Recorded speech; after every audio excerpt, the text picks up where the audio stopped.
Les grosses têtes du rallye sont passées un petit peu sur ces routes. Sabi, Sainz, Vatanen, Rohr, tout ça. Ils sont tous passés là, mais aussi la génération d'après, Loeb, Ogier. Ça fait toujours plaisir et on a des tracés et un environnement magnifique, quoi. Donc ouais, c'est extra.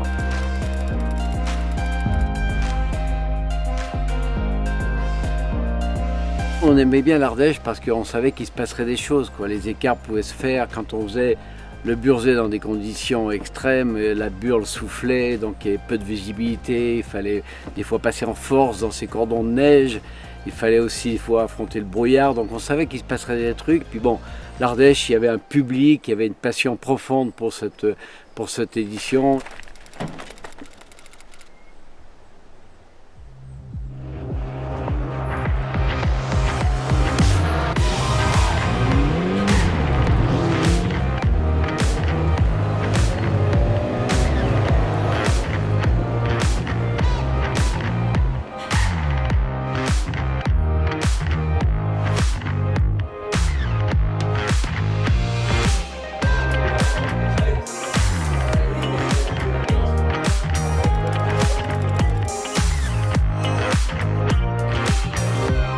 Quand on venait là, c'était pour se ravitailler, pour passer un bon moment avec eux. Et maintenant, quand on vient ici, voilà, on retrouve notre passé.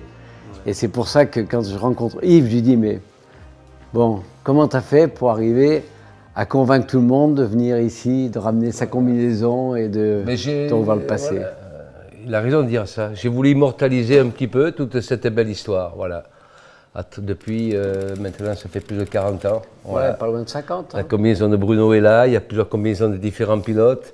Il y a des photos de voitures qui retracent un petit peu les grands événements, donc, comme la Turbo 16 de Bruno Sabi dans le Burzet, où il a battu tout le record à 126 de moyenne. Je me souviens plus. Mais plus de 120 de moyenne, hallucinant, voilà. Et donc, voilà, cette remise, ça devient un lieu d'histoire. Et puis voilà, on retrouve une ambiance qui nous file les frissons, quoi.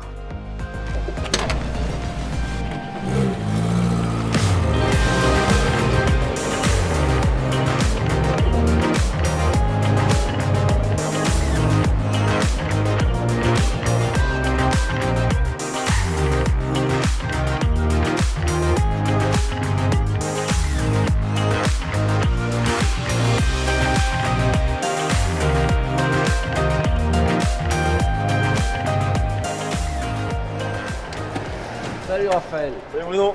Sympa, ça fait plaisir de te retrouver là. Oui, carrément. Ici, il s'est passé des choses là. Ah oui, il y a beaucoup d'histoires. Je pense que là, à Vals, il y a d'énormes possibilités, surtout qu'il y a des projets, il y a des nouvelles infrastructures qui sont mises en place pour recevoir des événements. D'ailleurs, il y a beaucoup de clubs qui viennent parce qu'ils ont entendu parler justement de Yves Joigny à Entraigue, de Jean-François Chanéac à Sagné-Goudoulet. C'est des noms qui sonnent, quoi, hein. Le Moulinon Entraigue, le Burzet.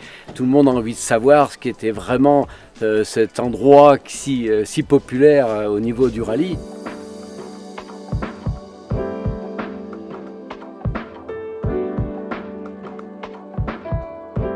Je crois que les voitures autant et le rallye, le sport automobile en général, autant que les repas, ça rassemble, ça c'est indéniable. J'ai l'impression que ça inspire déjà, ça inspire.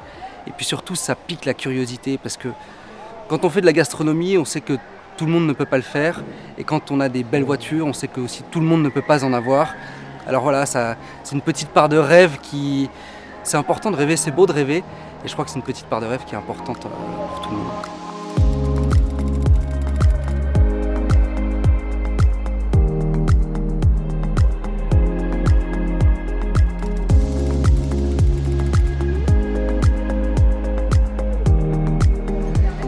Bruno, Raphaël, Ça va?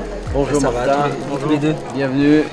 Merci. Alors raconte-moi un peu ton histoire. Comment tu as atterri à Comment Vals-les-Bains? j'ai atterri à Vals-les-Bains, donc en fait après le confinement avec ma femme on voulait changer de vie et on a découvert une région magnifique, Ça me sublime. Ça me plaît beaucoup, vraiment beaucoup. Ça peut que te convenir parce que nous, on a eu la chance de traverser cette région et de venir à Vals-les-Bains. On n'a que des bons souvenirs et puis il y a un potentiel. C'est un peu inhabituel comme lieu, un peu caché, insoupçonné, à l'ombre du gens parc. comme ça, là, C'est exactement ça. Il se passe quelque chose de super à Val, c'est qu'en fait la ville est à nouveau dynamisée. J'ai l'impression que la mairie et la région font beaucoup pour cette ville. Il y a les thermes qui ont été refaites complètement, qui sont absolument magnifiques. Et puis les rallyes d'Ardèche qui sont historiques, qui sont importants pour les Valsois, qui sont importants pour les Ardéchois, parce que je pense que ça leur procure beaucoup de bonheur. Et puis pour les touristes aussi qui voient ça, nous on voit toujours des gens qui s'arrêtent, qui flânent dans les parkings, qui regardent les voitures. Et c'est vrai que je pense que ces gens-là, ça leur donne envie de revenir.